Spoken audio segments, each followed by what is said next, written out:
Okay, so next we're pleased to welcome our mayor of the city and borough of Juneau, Beth Weldon, and Kevin Jardell joining us today on January 21st, 2021. And we're pleased to turn it over to you, Beth. If you'd like to share your screen, you're certainly welcome, or not. And I'll let you take it from here. Thank you. Thank you, Amy, and thank you, President Doug. I don't have anything to share my screen, and I don't know if Kevin does or not. So we were asked to talk a little bit about the legislature, and since the session just started, and so we'll just start briefly. I'm sure most of you have heard that the Senate did finally organize, and I'll let Kevin talk about that a little bit more. Keynote for us, though, is Senator Keel is on resources, judiciary, and transportation, which are all good committees for Juneau.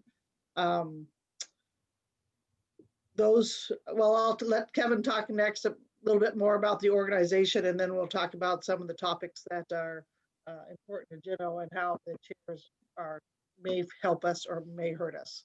So Kevin, you want to talk a little bit about the organization? Sure, Mayor. And thanks everybody for having me and the mayor. Certainly the legislature is back in town. COVID is a primary concern. The building is closed to the public. And so the public and lobbyists such as I can't get into the building. We're having to do phone calls and Zooms and try to meet people outside the building, which is still working. We see both in the House and the Senate quite a bit of dysfunction amongst the members over the budget and the permanent fund dividend. People are have very strong views and very passionate about what the permanent fund dividend should be and how to manage the budget deficit that we have. And it crosses party lines. And so we're seeing within mostly the Republican caucus, a lot of strong feelings, and it's making it very difficult for that group to form together and work in a cohesive manner. Although they seem to have overcome that in the Senate and seem to be there in the House. The Democratic side also has some very strong feelings on the permanent fund dividend, but on the Democratic caucus, it doesn't seem to create the lines in the sand that we're seeing in the Republican side as far as what it has to be or what they're fighting for. And so while we see full PFDers on both sides, it certainly seems like it's a little more impactful on the Republican side. So we did see the Senate come together. There's 13 Republicans out of the 20 in the Senate. 7 Democrats. They formed a caucus with 13 Republicans and 1 Democrat. Lyman Hoffman from the Bethel region came over and joined the Republicans for the majority. So there's 14 within the majority of the Senate, and they have formed their committees, and they will begin working today. And so that is moving forward. On the House side, they are still locked at 20-20. So there's 20 people on the Democratic independent side with 1 Republican Stutes joining them. And then there's 20 Republicans on the other side. And as to date, both sides are kind of looking for who might come over.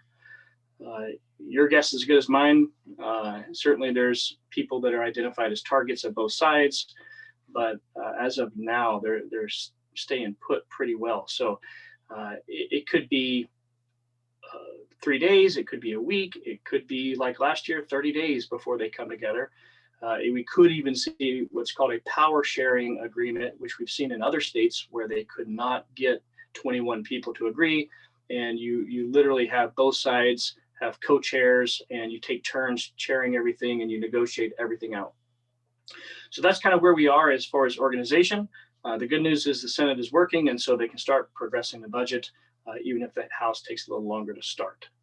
So I'll stop there and turn it back over to the mayor to lead the next discussion. Thanks, Kevin. So some of the chairs are important to Juneau.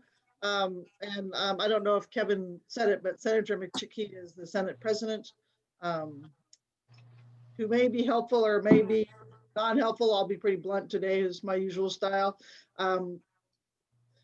He can change with the wind sometimes, people say about him. Nice guy, has been fairly friendly to Juneau, so we'll see if that sticks. People don't think about it much possibly, but the city thinks about it all the time, is the capital move and trying to fight that off. And so it has to, if there's a move for the capital, it has to go through 3 different committees, community and resource, state affairs, and finance. And the friends we have is going to be on finance with Bert Stedman and Click Bishop are the chairs of that committee. And that's important to us. Stedman, of course, is a friend, being from Southeast, and Click Bishop is also a friend of Juneau. So if we have to fight off a capital move, that's where we're going to find our friends there. Shelley Hughes is a majority leader and Tom Begich is a minority leader. Those are here nor there. Shelley is related to some folks in town, so hopefully she'll be friendly to Juneau. I've dealt with her before, and she seems to be okay with us. Not great. And I don't, so right now, we don't know whether House of Representatives is going, so we don't know if our Representative Hannon or Representative Story will be in the majority or the minority or some split like Kevin just said. So last year, if you recall, it took them 30 days to figure this all out. So hopefully it'll be faster, because of course the most important thing is the budget and them dealing with the budget. And I'll be honest, Kevin knows more about that at this level. I know more about the city budget now. We don't pay much attention to the state budget till it moves along. So if he wants to talk about anything going on with the budget, this will be a good time, Kevin. Yeah, thanks, Mayor. Yeah, just to build on what you were talking about, the co-chairs of finance are really the 2 most important positions for legislation and budget. Most bills have an impact, and the financial impact, they have to go through the legislative finance. And Bert Stedman, being from Southeast, certainly has a strong Southeast viewpoint and perspective. And then Click Bishop from Fairbanks. Fairbanks has always or generally been very supportive of Juneau and kind of sticking together. And so Click's been a good friend to Southeast as well. And so I think we're pretty well aligned in the Senate to on a capital move issue and to make sure that we have a good voice and strong voice. And certainly Jesse Keel does a really good job of working across party lines and working with other people. And so I think we're well positioned as a community in a region in the Senate. Going to the budget, it really is the issue. Because of COVID and the disallowance of people in the building, you don't see a lot of personal bills trying to be pushed this year, or any controversial bills being pushed this year, making it, the focus is going to be all on the budget. We have a governor that feels very strongly about the permanent fund dividend. He has proposed spending $1.2 billion for the 2020 supplemental permanent fund dividend, which would make it a full permanent fund dividend for the 2020 dividend and a full dividend in the 2021 dividend. And forgive me if I back up here a little bit. The state went to using the permanent fund through a percent of market value methodology. This is what most funds around the world use and is kind of seen as best practices. So you take the total value of the fund, and if you take a number like 4.5% or 5%, we're using 5%. If you take 5% of the value of the fund and you spend it, you should over time make more than that 5% through your investments, so that the fund never depletes. It grows in perpetuity through that delta between the 5% you're spending and the 6.5%, 7.5%, 8% that you're making. And so that fund grows. If you spend more than that 5% of the value, then you risk impacting the principal of the fund and the size of the fund, and you risk it's being able to be there in perpetuity. So when you hear people kind of talking about protecting the permanent fund, they're really talking about staying with that 5% draw and not doing what they call an overdraw, taking more than that 5% and jeopardizing the overall value of the fund. The governor thinks that because of COVID and other things, or this is what he's saying, that the money going into the economy at this time is more important, and that we can afford to take that risk of taking more than the 5%. And so he's actually proposed through that both dividends of taking what amounts to a 10% draw, 2 years of draws in 1 year. So it'd be a $6 billion draw instead of a $3 billion draw. The Bert Stedmans of the world and a few other of the moderates really see that as a battle line, that they do not want to overdraw the fund. And they think once you do that and set the precedent, it's dangerous and it really risks the fund. So that's the fight over that principle of policy. Do you overdraw and put money into the economy, or do you not overdraw, is really that dividing line that we're going to see amongst the caucus members, in between the House and the Senate and the governor. And that really does define what the fight is all about. On the margins, it's where are you going to put money? How are you going to spend it? Even with the governor's proposal for next year, his budget assumes $1.2 billion in new revenue being a term for taxes. So 1.2 billion in new taxes is a huge amount of new taxes. Usually income tax bills that are introduced talk about anywhere from $400 to $600 million. State sales tax, the same, $400-500 million. So when you start talking about needing revenue twice what we've seen proposed in broad-based taxes, it's a fairly significant challenge to even think about how you're going to come up with that much tax revenue and not impact the economy in a significant way. So when asked about how, what the plan is for getting that, it's all about starting conversations. Nobody's willing to put out the plan for actually how you would achieve that. So, you read between the lines, and it's really probably the plan is to continue to overdraw the permanent fund more so than the 5% POMB, and just take that risk that you're going to have good years in the market and it won't jeopardize the fund. So it really does come down to some strong principles over how you're going to do it.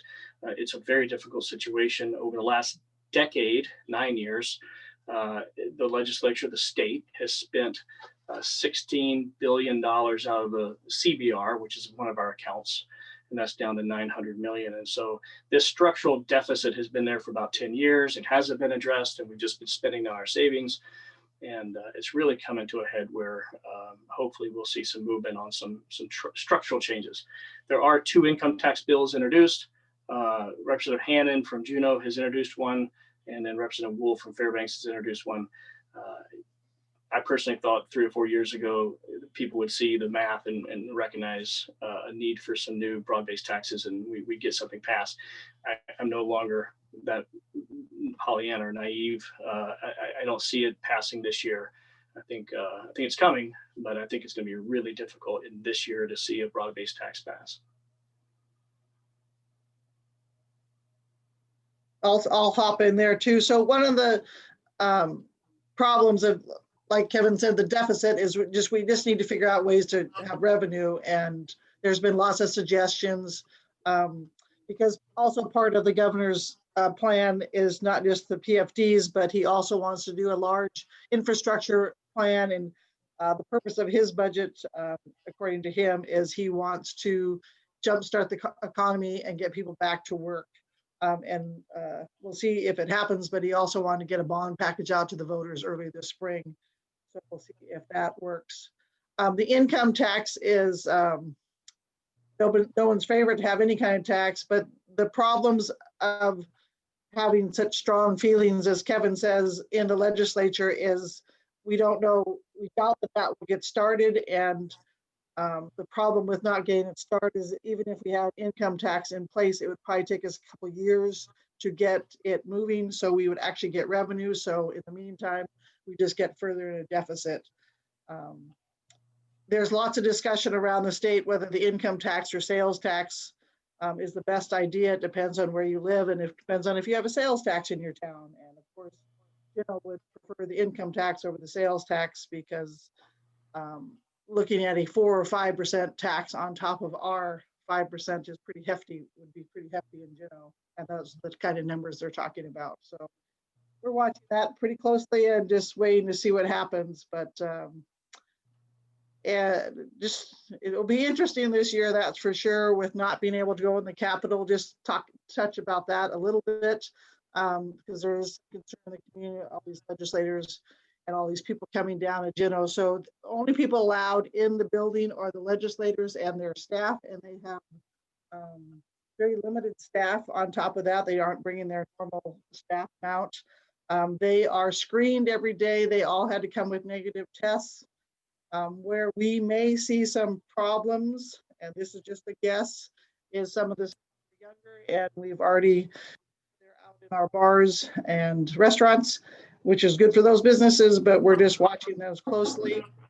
Juneau's numbers are up a little bit, but just so you guys know, and Mila can certainly talk about this at some other point, that's attributed mainly to a family group.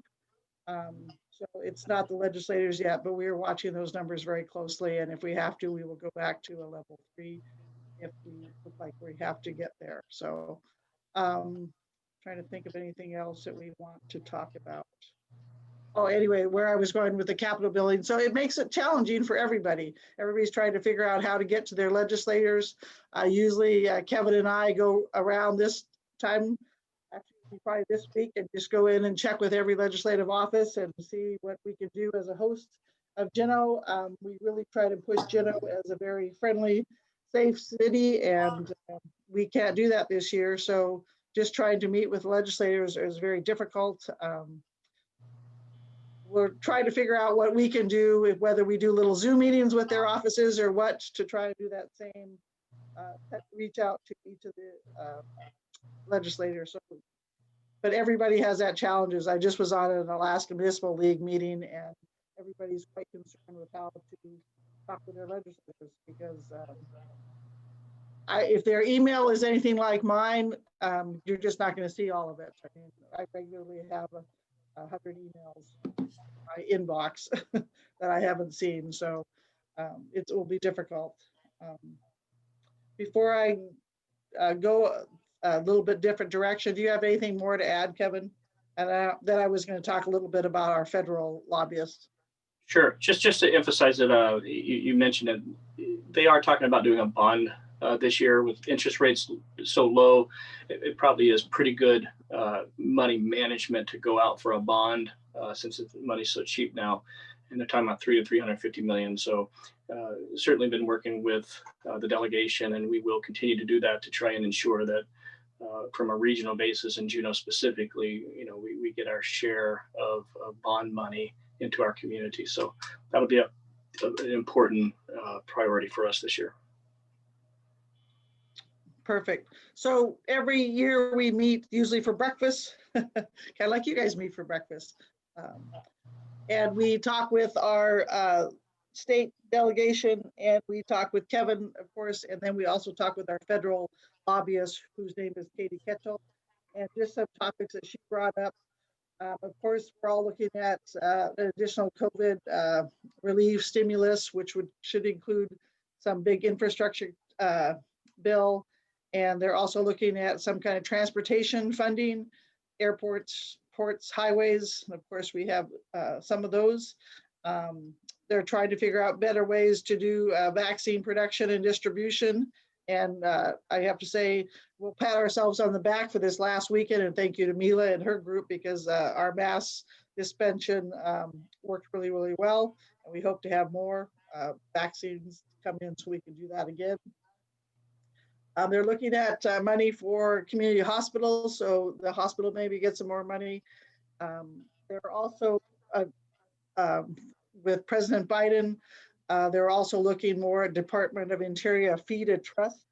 And what that is native lands, we call them lands into trust in Alaska, and tribes may be able to put lands into trust. And in a very simplified explanation, what that means is it protects the land from taxes. And before the Kunkin Haida did try to get some of our lands in Juneau into trust. So that's that's a topic that's going to be discussed this year, and I imagine they'll have some move about it. President Trump stopped all of that, and but President Biden has already said that his administration is going to look back into that. And then, of course, a big topic that we talked about and we are working hard to do is get to the CDC moving so they can come up with protocols for the cruise ships. Because right now that is what everybody is waiting on, is for the CDC to update their protocols for the cruise ships.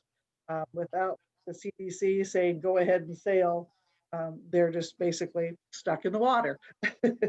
And it's not something that the CDC can come up in May and say, oh, by the way, here's your protocols.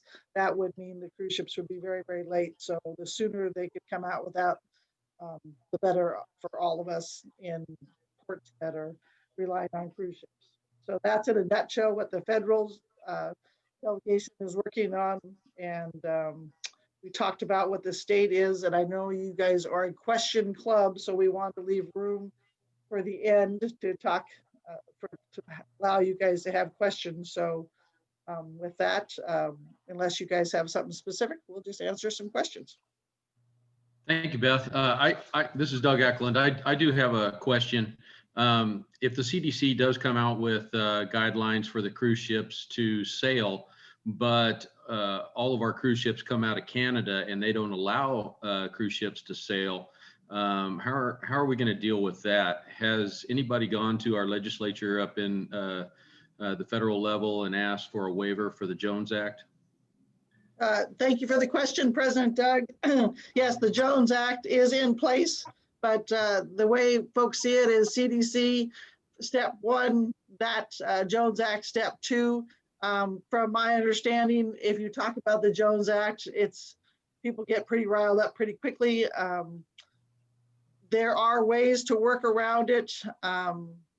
We have been meeting, Rory and I have been meeting with the ports for some time now, and one of the people in there is a lady from Victoria. And so we've suggested some things, and she's covered, not in a mean way. So even if because we said, can they just come into your port and get their paperwork done and sail on? And because they're a socialized medicine government, if they allowed a ship to come into port and they had sick people on board and wanted to let them off, their government has to accept those sick people, and that's what they're trying to prevent, because they don't want any COVID in as much as they can. So that is a good question, and it will have to be worked on, and sounds like Kevin wants to add to it. Yeah, so I'm aware that the federal delegation had preliminary discussions on getting a waiver to skip Canada and go straight through. It's actually not the Jones Act. It's a sister act for passenger ships. It operates almost exactly like the Jones Act, but it's a separate act. And during the Trump administration, the delegation felt like they had an agreement that could go into place to get that exemption. With the Biden administration, it's just a little unknown because you don't know which personalities are going to be in those positions and how soon they take over. But I believe the delegation is very much aware of it and working the issue and ready to help if CDC allows the sailings. And so I think we're in as good a shape as we could be for our delegation being on top of it. All right, thank you. Who else has any questions? Anybody on this page? How about the back page? Oh, let's see, Jean? Yes. All I see is a hand. Yes, that works. With Beth, with us working kind of towards herd immunity, things are getting much better. Is there any way that Juneau itself can set the requirements for people coming off the cruise ships? And another group, the people that come here to set up shops, can we set up our own requirements here as to whether or not they have a vaccine or quarantine or that sort of thing? Thank you for the question. I'll take a stab at it because some of it's a little bit unknown. So part of the CDC's protocols are that the ports that the cruise ships go into approve the protocols. And like I said, we've been meeting as port groups, and we've also been meeting with the cruise ships. Everybody's trying to work together and make this all possible. The main reason that the port groups got together was medical capacity, and whether or not that, you know, if a ship brought in, you know, for us, we have 5 ICU beds, for instance. If a ship brought in some really, really sick people, that would wipe out our capacity. And if they brought them into other communities, you know, for instance, Skagway is quite concerned about it because they have no medical facilities. And if they brought a bunch of sick people, and they have no cases right now, so they're quite concerned about it. So with all those concerns in place, yes, so we will have some say in it. So the first round that basically stopped the cruise ships was the CDC was so limited in what they could do that they just couldn't run, and then they just totally got stopped. So without knowing exactly what the CDC is going to say, that's why we're kind of just waiting to hear from that to see if we agree with them or not. But we are working very hard at the city. We have worked hard at the city, and the community has worked great to protect the town, and we certainly don't want to do anything that would make our numbers rise and cause sick people. As far as the vaccinations occur, we cannot force people to get vaccinations. Whether or not the cruise ships can or not, that is still a debate. Many of their crew come from different countries that have different laws than we do. And to require their passengers might be a possibility. But again, it's just whether or not legally they can do that.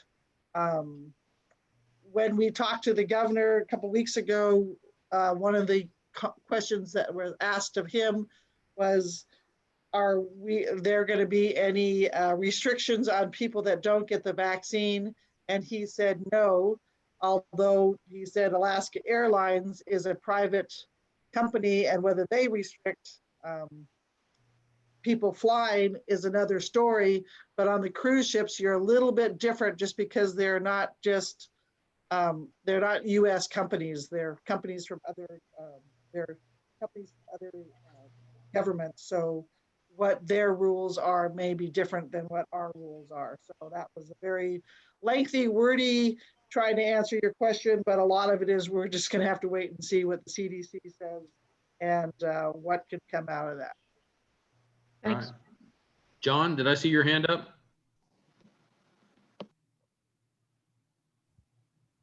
I wanted to just go back and ask about the bond package, and if Beth has any projects just right at the top that she could give us about that the community has priority for.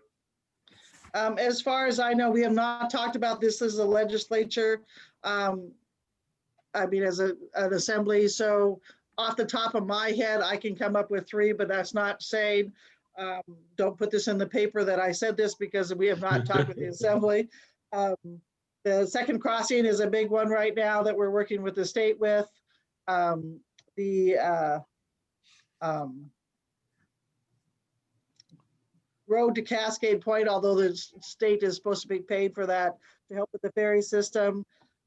Whether or not we can do any Centennial Hall expansion is another project. And then of course, we also can always look at our infrastructure, try and do something with our sewer and water to keep our rates a little bit lower would always be something that we could look at. So just off the top of my head, I guess there's 4 of those. But again, those are just things off my head, and the assembly has not talked about those. Great. Maybe some school projects in there too, Beth. This is Amy. There's always. John, go ahead. I have a question for Kevin. He might be able best to answer this. Right now, their immunization cards are just paper CDC immunization cards. Is there any talk about having any foolproof identification cards for vaccinations? Because inevitably, those are going to be required by some entities, private or public. And I expect there'll be a lot of potential counterfeiting of those. That's a great question. You've asked something that I know nothing about. I haven't actually heard anybody talking about it, but it's a great issue to spot. It is certainly coming. Yeah, and that might be a better question for Mila than for me, because I don't meet the criteria to get vaccinated. So I haven't seen any of these cards yet. So I don't know if they're cards or pieces of paper. If it's a small card, I would get it laminated myself. But It's right just now, a piece I of don't paper. know. They're candy hazards. Yeah, piece of paper. Yeah. So yeah, I'm not sure if there's plans at some time to do anything with those. I know that unfortunately I was supposed to go to Machu Picchu this summer, and the card I had got for yellow fever was just a piece of paper, so that you just tucked in your passport. So I don't know about that. All right, one more question. Rosemary? Doug, yeah.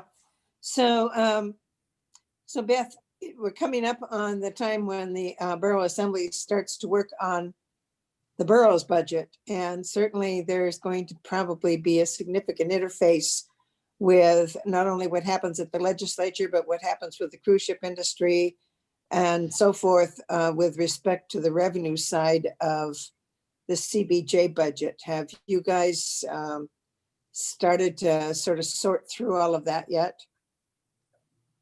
That is coming up.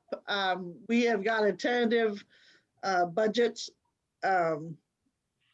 that Jeff Rogers has shown, but we right now the departments are working through all their stuff. Rory has not presented us with the budget to start with right now. So the state affects us in many different ways, but some things we know that we're not going to get. We haven't counted on for a long time. That's community assistance. We received hardly anything that we used to get, so we don't count on them for that. Of course, our big one is the school bond debt reimbursement, and we counted that we wouldn't get anything this year from them, and that's one of the pieces that puts us quite a bit of deficit already going into our year. So we'll see what happens after Rory comes out with her budget. Something that we'll know a little bit more of as we go into February is where our sales tax ended up with the year. So far, our finance director, Jeff Rogers, has underguessed our sales tax, which is the better way to be. You'd rather underestimate your sales tax than be above your sales tax. So we're happy with that. I'm not saying he did a bad job there, but surprisingly, Gino spent more money than we anticipated. To be honest, I don't know where we ended up with on the property tax. And that's our two big taxes, but let's just look at the elephant in the room. Without cruise ships again, we're going to be hurting really big this summer again. And right now, we will be surprised if we see cruise ships in June, and they're looking at more July. And the problem with that is if you get them so late in the year, our local businesses can't make up for the time lost, and which hence makes problematic for the city coffers again. So we are entering budget season, but we have not officially entered budget season. You'll see more of that at the end of February into March. All right. Beth, thank you very much. Kevin, thank you very much. Very interesting. Love talking about money this early in the morning. So a couple things.